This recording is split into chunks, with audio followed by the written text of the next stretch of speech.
Hey everybody!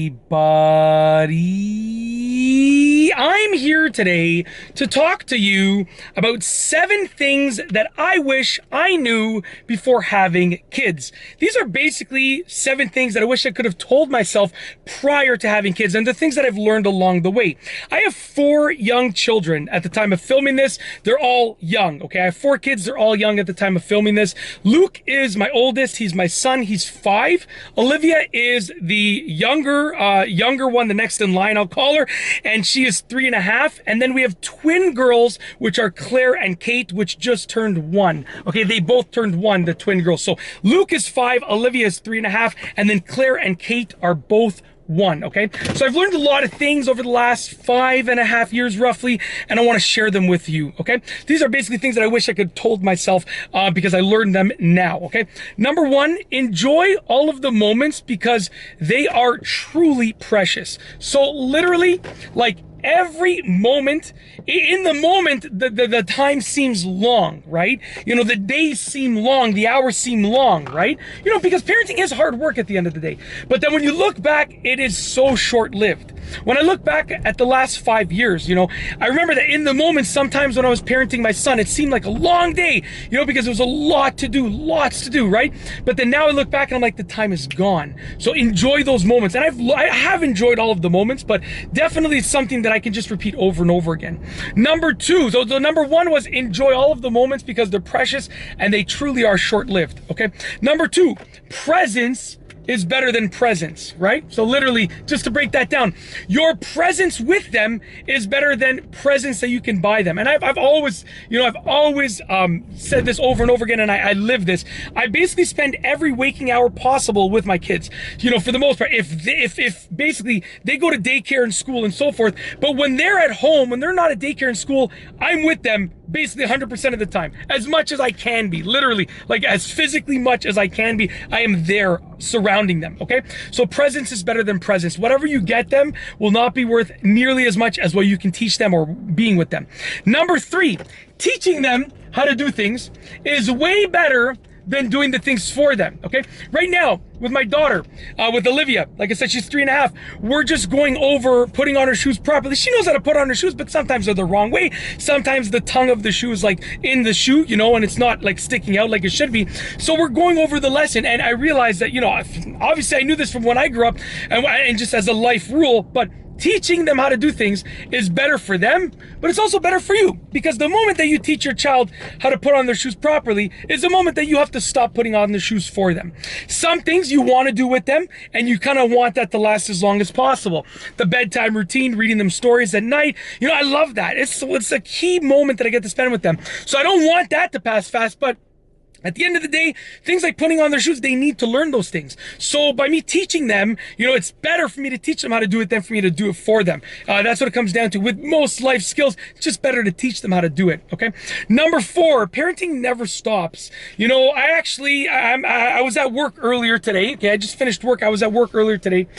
And my mom came for a walk because I work not that far from my parents' house. I live pretty far out, but I work not that far from my parents' house. My mom was walking, and she happened to be walking by my work. I work at a school. I'm a full-time elementary school teacher at the time of filming this. So I went on and I talked to her, and she gave me some advice, and I was like, you know, like, parenting never stops. I'm 35 and my mom still gave me advice, and I gladly accepted the advice because she always gives great advice, and my dad too. Parenting never stops. You never stop worrying about your kids. You never stop dealing with your kids. You never stop advising your kids. You never stop being a parent, helping your kids out. You never stop being a parent. It never stops, okay? It's a lifetime commitment, and that's a great thing. It's not a bad thing. It's great. All of these things are positive things. They're not negative. Just the connotation of them is positive. I just wish I knew them earlier, right? I could have advised myself earlier. Number 5, your love for them can multiply, not divide, okay?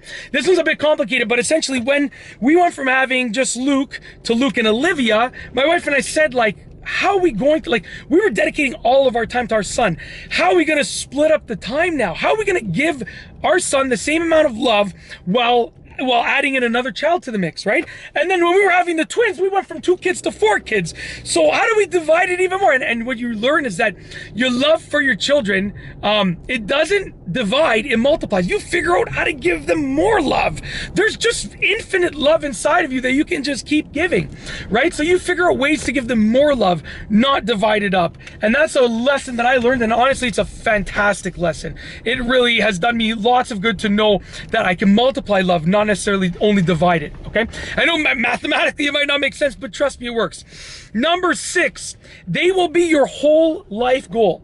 So for myself, you know, and for every parent, I would assume, you know, your goals for yourself become your goals for your kids. You know, everything that I do at the end of the day is for them. Not to give it to them, but for them in the sense that even when I'm achieving success myself, at the end of the day, it's because I love the success, but it's so that they can remember me as a successful person. And when they talk about me long after I'm gone, hopefully they're still talking about me generations later, they're going to remember that. It's for them. Your whole life goal becomes for them. Of course, you do things for yourself. Of course, this video is not for them. It's for me. But at the end of the day, down the line, it ends up being for them. All the way down the line as you follow that chain, okay? Last but not least, because that was number 6, they will be your whole life goal. And number 7 is similar but slightly different, which is they will truly be your biggest life accomplishment. You know, I've accomplished a lot in so far my short life, okay? Like a lot. I mean, like I'm not trying to brag when I say this, but I'm pretty much the most self-successful person within my 10-year age range that I know. I know lots of successful people. Some of my friends have become successful, but in terms of being self-successful, like building my own success, I've done it all by myself. I've had a great support system from my parents. But you know, basically, like as of a mid-teenager, I just fended for myself completely. Everything that I paid for was for myself. Of course, my parents gave me food and shelter and love, of course, but like everything that I built was myself, was my own. And I'm like the most successful person that I know right now, which is a problem. I need to be more people that are more successful than me so I can work up to their level. Of course, I know that. But you know, I don't have time to go meet people because I have 4 young kids, spend all my time with them. So, you know, at the end of the day, my kids are still my biggest accomplishment, and they will always be my biggest accomplishment. Having raised them to be the amazing human beings that they are truly and will always be my biggest accomplishments. No matter what I do, and I'm going to keep becoming more and more successful. Like, I'm going to literally take my last name and I'm going to turn it into a legacy. I want people to remember my last name because of me for generations to come. I'm building up an empire, and I truly am. And I'm proud of that. But at the end of the day, having these 4 young kids that I've raised to be great people so far, and hopefully will continue raising to be even better people, is truly my biggest accomplishment. And it is every parent's biggest accomplishment. So yeah, those are, you know, 7 things that I wish I knew before having kids. They're just simple things that I've sort of learned along the way. And I wanted to share them with you because at the end of the day, if you're having kids, or if you just want to watch this just to learn or just to sort of educate yourself or entertain yourself, hopefully you got something out of it. But those are the things that I have learned along the way, and just wanted to share them with you in this video piece of content. And that's it. If you like this video, please be sure to give it a thumbs up. Let me know what you think down below as a comment. And of course, be sure to subscribe for more great videos just like this one. And that's all I have for you today. Thanks for watching.